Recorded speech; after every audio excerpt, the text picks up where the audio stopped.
मंत्रीपद ह्यांनी कोणाला तरी चालवाय दिले.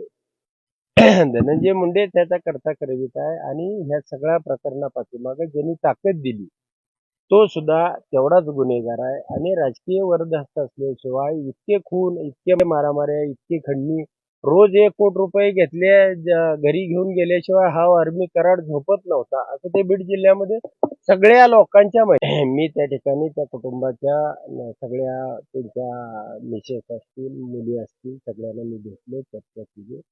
तो प्रसंग इतका हृदयद्रावक, काळी चिरणारा आणि भयानक होता. परंतु त्या ठिकाणी एक 200-300 लोकांशी माझी एक 2-2.5 तास मी त्या ठिकाणी होतो. तिथल्या परिस्थितीची फक्त मी माहिती घेतली.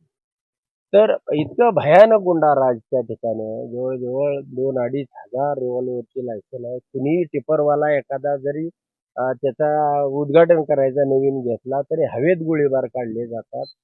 चौकामध्ये एखाद्याचा वाढदिवस असला तरी त्यातील फायरी झाल्या जातात. आणि ज्याही पद्धतीनं या कुटुंबावरती नव्हे असे 32 खून त्या ठिकाणी मला लोकांनी सांगितले की याला जे जे जबाबदार आहेत, समजा वाल्मिक कराड असेल आणि वाल्मिक कराड ज्यांच्यासाठी म्हणून हा खून करत होता, वाल्मिक कराड हा ज्याच्यासाठी खंडणी गोळा करत होता, वाल्मिक कराड हा ज्याच्यासाठी हा सगळा मलिदा गोळा करत होता, त्याचं कारणच एवढं होतं की ते कुणाला तरी नेऊन द्यायचं आहे.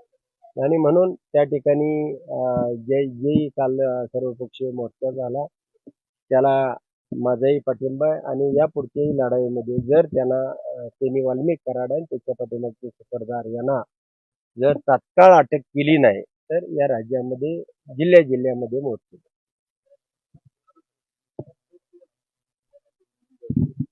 नाही, आता त्यांनी नेमणूकच केली. पंकजाताईंनी सांगितलेलंच आहे ना त्याला की हा मंत्रीपद ह्यांनी कोणाला तरी चालवाय दिले. धनंजय मुंडे त्याचा करता करवित आहे आणि ह्या सगळ्या प्रकरणापाठीमागे ज्यांनी ताकद दिली तो सुद्धा तेवढाच गुन्हेगार आहे. आणि राजकीय वरदहस्त असल्याशिवाय इतके खून, इतके मारामाऱ्या, इतकी खंडणी, रोज 1 कोटी रुपये घेतले घरी घेऊन गेल्याशिवाय हा आर्मी कराड झोपत नव्हता, असं ते बीड जिल्ह्यामध्ये सगळ्या लोकांच्या माहितीनं.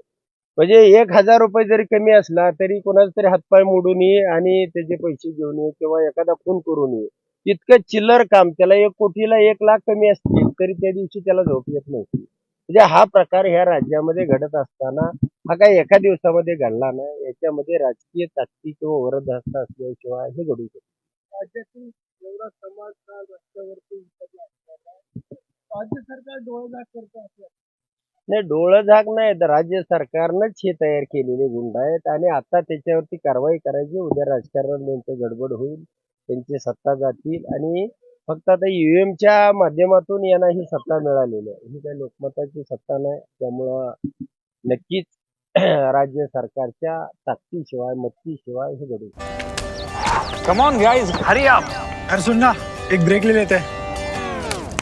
Guys I am telling you, तुम लोगों को सही से ट्रैकिंग नहीं आता. But that's okay, you can learn. रोज का ढक्कन देना.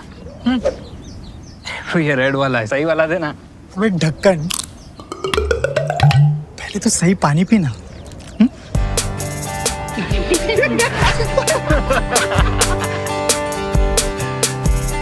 Manikchand Oxyrich, proudly Indian.